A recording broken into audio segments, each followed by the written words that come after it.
Good morning mga ka-LG.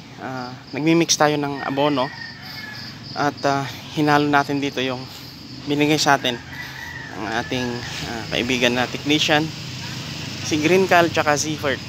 Okay. Minix natin dito sa ating abonong lalagay natin sa ating sibuyas.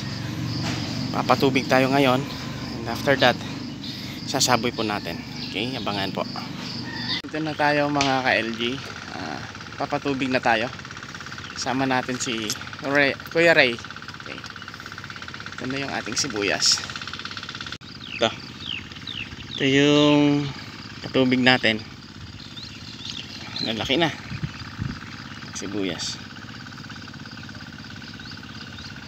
Okay.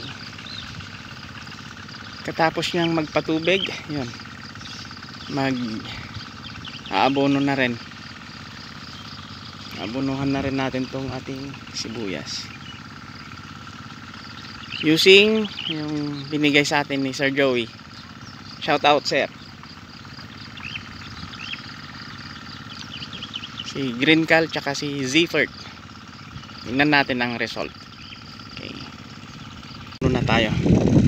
Tapos ng napatubigan. Okay, ito na yung nilagay ni Kuya Ray. Okay. Yan, si Kuya Ray abono siya. Okay. Ito na yung binigay ni Sir Joey na minix natin sa abono 1620 triple 14 tsaka konting urea.